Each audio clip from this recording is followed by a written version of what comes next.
Annyeonghaseyo Yorobun. Di video sebelumnya aku kan sudah bahas tentang pengenalan dan beberapa tips supaya Yorobun semua bisa cepat membaca Hangul alfabet Korea. Di video kali ini aku masih tetap bahas seputar Hangul alfabet Korea lagi Yorobun, supaya kita makin akrab dan semakin akrab dengan Hangul. Yuk kita kenalan dengan 8 hal yang harus Yorobun ketahui tentang Hangul. Yang pertama, Hangul dibuat pada tahun 1443.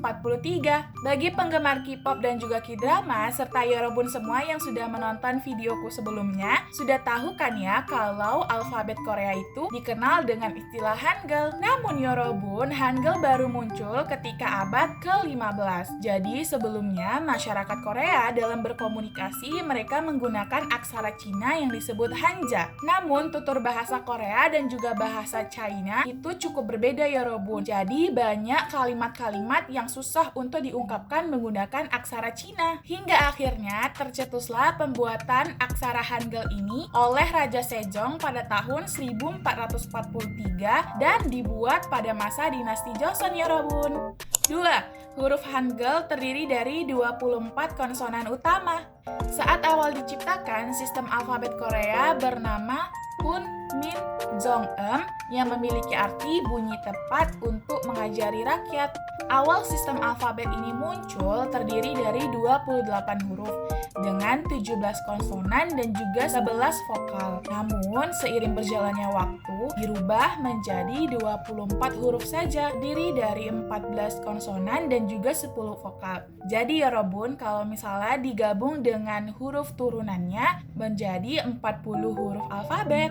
Yang ketiga, Hangul masuk ke dalam daftar UNESCO Memory of the World Register. Hunmin Jeongeum atau istilah awal Hangul diciptakan oleh Raja Sejong bersama dengan beberapa cendekiawan yang pintar yang mendapatkan titah langsung dari sang raja untuk menuliskan penjelasan dan panduan lengkap dalam menulis dan membaca Hangul. Sehingga aksara Hangul ini memberikan kontribusi besar untuk memberantas buta huruf di Korea pada masa itu. Nah, salah satu bagian dari Hunmin Jeongeum tadi yang bernama Hunmin Jeongeum Haryebon yang berarti buku panduan bahasa Korea masuk ke dalam daftar UNESCO Memory of the World Register pada tahun 1997 dan saat ini menjadi koleksi dari bagian Kangkong Art Museum di Seoul, Korea Selatan.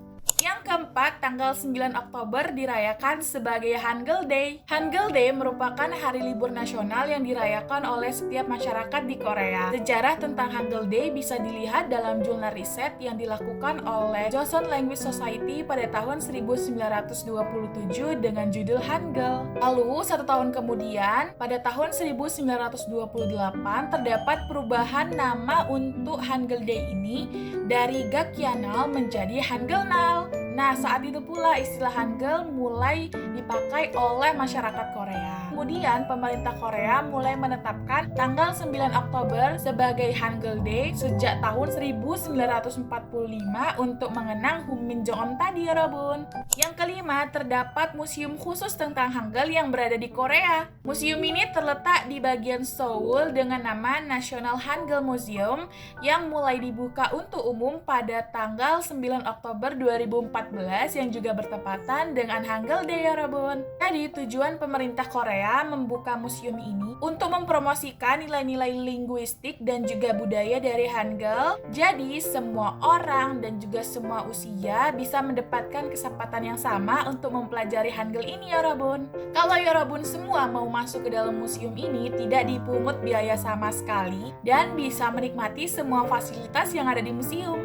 Yang keenam, bahasa Korea memiliki susunan bahasa sederhana SOP. Berbeda ya Yorobun dengan struktur bahasa sederhana yang digunakan oleh masyarakat Indonesia dengan SPO, subjek, predikat, dan juga objek. Nah, kalau di Korea sana, mereka menggunakan struktur bahasa sederhana dengan SOP, subjek, objek, dan juga predikat. Contohnya, kalau di sini kita bilang saya makan nasi, di bahasa Korea dibalik menjadi saya nasi makan. Nah, karena perbedaan ini pula menjadi salah satu penyebab bagi masyarakat Indonesia yang ingin belajar tentang struktur bahasa Korea yang terasa lebih sulit Yorobun. Ketujuh, memiliki sistem honorific yang membuat bahasanya lebih bervariasi. Honorific merupakan bentuk pernyataan formal dan juga halus.